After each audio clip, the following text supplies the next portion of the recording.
bounty was put on Grey Wolf's head, and that's how I came to hunt him in the mountains.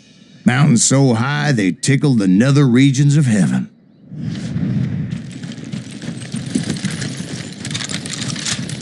Grey Wolf was a Chiricahua Apache medicine man who had led a war party in revenge for a massacre against his people.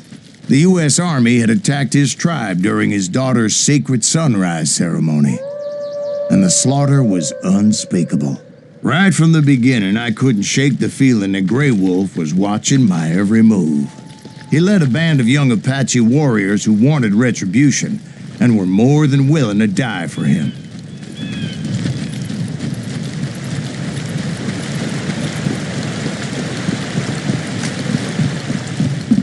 They saw me before I saw them.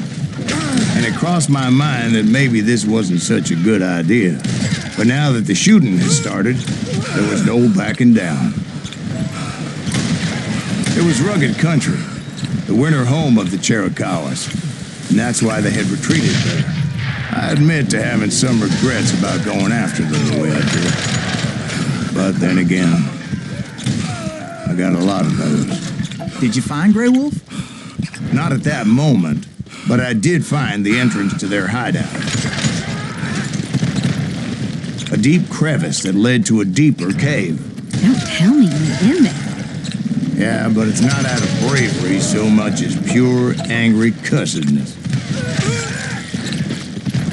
See, back then, I had a stubborn streak a mile wide, and I wasn't about to back down. So it was like pitch black in there? Actually, it was pretty well lit, as they had torches on the wall. They thought it was haunted with the ghosts of those murdered by the horse soldiers. The cave was haunted?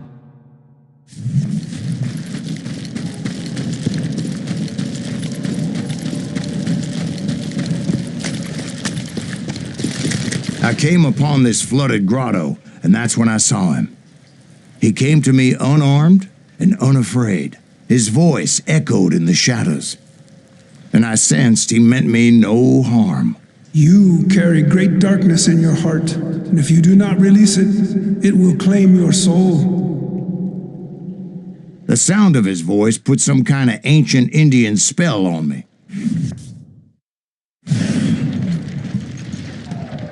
As his story unfolded in my mind, you will come to this place again and kill many more men, and the darkness will grow until it consumes everything that you are.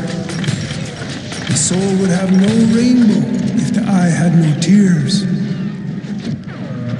He said I was a great warrior, a coyote man, unequaled by any other pale-faced warrior, or something like that.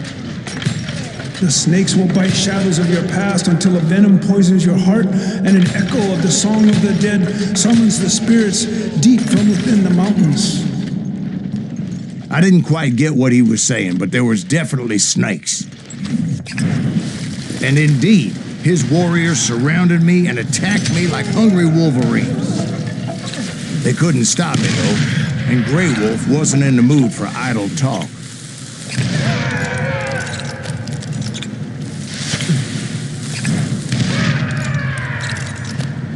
I swear I couldn't see any way out of this trap.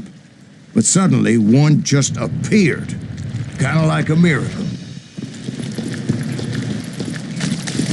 I felt like I would be lost in that damn cave forever.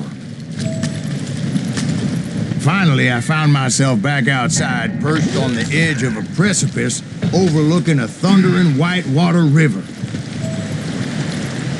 I chased after him, determined to make him explain the meaning of all that mumbo-jumbo.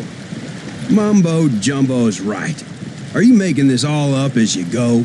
A few details may be fuzzy, brother, but I am relating exactly what happened. There were dozens of Apache warriors aiming at me from on high. Dozens? Well, maybe not dozens, but there was a lot of them. At least 3 or 4. Well, more than that, little lady. I had a steep climb up creek ahead of me and scrambled up. Well, son, there had to be at least 100 Apaches surrounding me.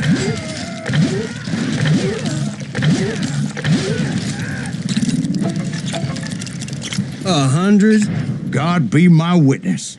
Oh, come on. Who are you kidding? Hey, I believe you. Come on, tell us how it ended. All right, but I'm not gonna drag this out. Where were we? You were surrounded by 100 Apache warriors. Well, I didn't take the time to count them exactly, but there were a lot of them.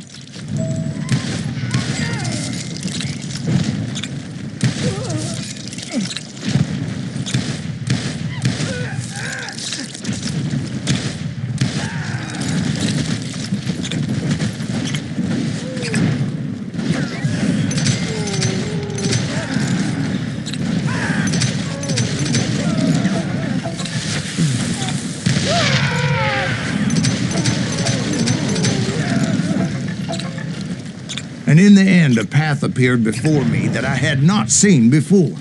I followed it as I desperately needed to find out what Grey Wolf was trying to tell me. But it was like that son of a bitch disappeared into thin air.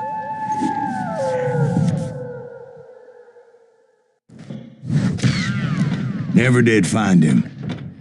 And never did collect my goddamn bounty.